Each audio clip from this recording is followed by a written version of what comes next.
If you want my take on, the case for small budget Final Fantasy games, I to voice my opinion about this, I believe it would be a good idea and that we should go back, you know, and release like an AA Final Fantasy instead of a AAA, and you might say that that would break with the tradition and everything, and I would say we just need to be more realistic about the scenario in response to your criticism, about that.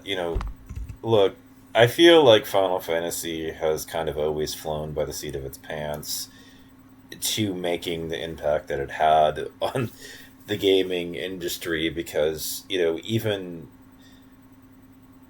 during our heyday, when we were on top and, everybody was talking about it and it had this outsized cultural impact, it's a little bit like Twitter, and its phenomenon where Twitter had always kind of punched above its weight and worth as a company. It had made itself part of the national conversation and everything, before Elon Musk took over, anyways. It was this big behemoth of a thing where, its impact on politics and society and all this other stuff that existed was like way bigger than the site. You would think that for all of its cultural relevance, that it was a successful company that had run away and was making money hand over fist. But if you looked at the financials of Twitter, it was struggling. It was really failing. And, it was in that state where, it just wasn't making a return on the investment. And, now Elon Musk, just because he got banned,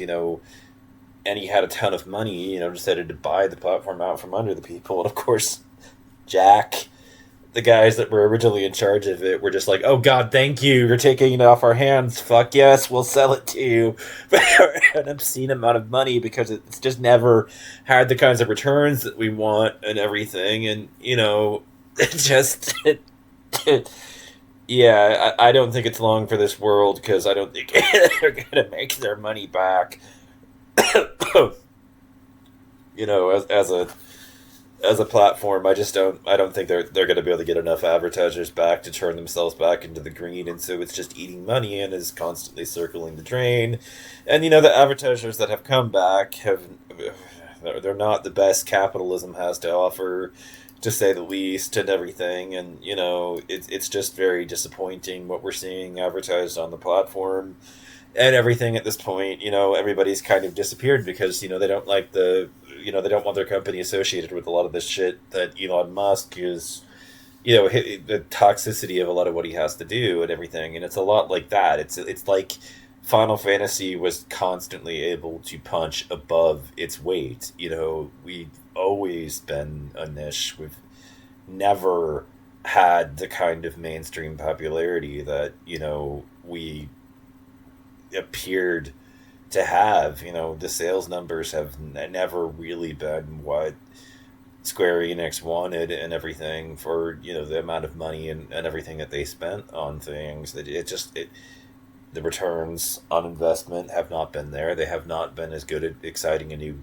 generation of people. And on top of all of that and all of those problems, as Square Enix themselves have mentioned, the time between releases of Final Fantasy titles has been such a lengthy experience and it's become so long between games and everything that it has been hard for them to build up a franchise fandom at this point, to become, part of it.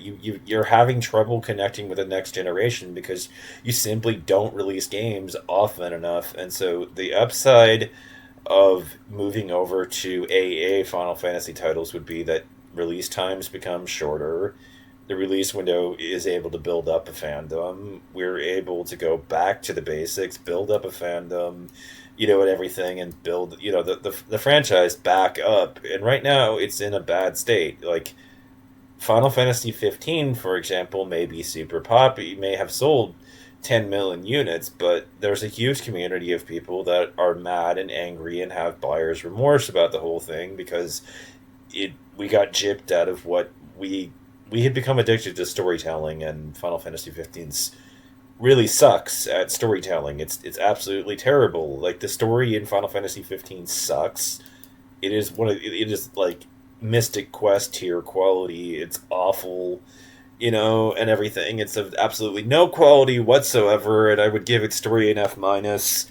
Really, truly, there's nothing in it that's at all engaging for most of us, and so there's a lot of people that are pissed off at Square Enix for it, and especially because we had waited so long for 15 only to get this bitter disappointment, that came out at that point and everything, in a storyline that nobody wanted or asked for, and so, I mean, there are a group of people that disagree with me here on this platform, but fuck them. I have my perspective on it, and I fucking hate the story of that game, and I think that it's missing entirely too much fucking context, and that if you actually go through, and you were to actually go through the experience of watching Kingsglaive and all the other side content for the whole thing, it still is of dog shit tier quality. It is not worth it to do all your homework to get the full experience of the game. It's just not worth it. Don't do it. And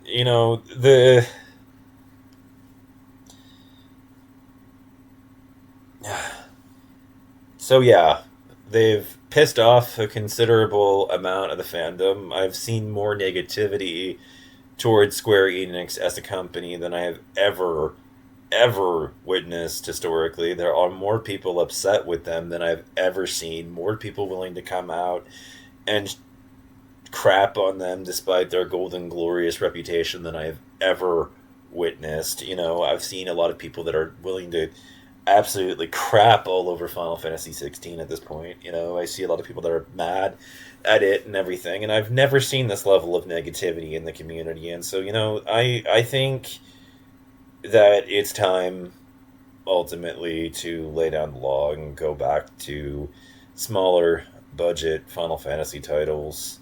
If Square Enix wants to do it with a spin-off of some game that is called Final Fantasy, but it's not Final Fantasy, it's not the mainline Final Fantasy, fine. But we totally need to get away from this AAA shit because it's not working. You're just not making the kinds of return on investment that anybody wants to see. And at the end of the day, I mean, it's like Twitter. Like I said, I mean, it's able to make an absolutely massive impact on the gaming community and the players' expectations, especially because like Final Fantasy VI so infamously went where no other game or experience had before. Where the bad guy ends up winning for ends up breaking the world, and you have to find a way to a reason to keep living even after the world's been basically destroyed. As you knew it, at least, has been broken so fundamentally and everything by the insanity of all of it, and it becomes an existential tale about, finding meaning in a universe that's absolutely absurd and everything after what has happened to it. I mean, it broke the brains of a lot of us that went through it at that age because you've never seen something like that before. You'd never experienced a story where evil ends up triumphing to the extent that Kafka did in their original, and so it became a formative experience for a lot of us and everything. So I mean, this game has had an absolutely indelible impact on the gaming space, but it was never as popular as its influence suggested, in terms of sales numbers and everything. They've always kind of disappointed a group of people at Square Enix as a company. It's never, see, we've always been a niche. We are still a niche to this very day and everything as fans of this whole thing. We're not part of the mainstream. We never have been, and maybe it is time to ultimately own that reality because you can still make money as part of a niche, as Octopath Traveler has shown, as have a bunch of other titles like the Bravely Default franchise and everything. You don't need the AAA, you don't need to be part of the AAA to make money. And so maybe it is time, to recuperate our losses via a more modest approach. And is there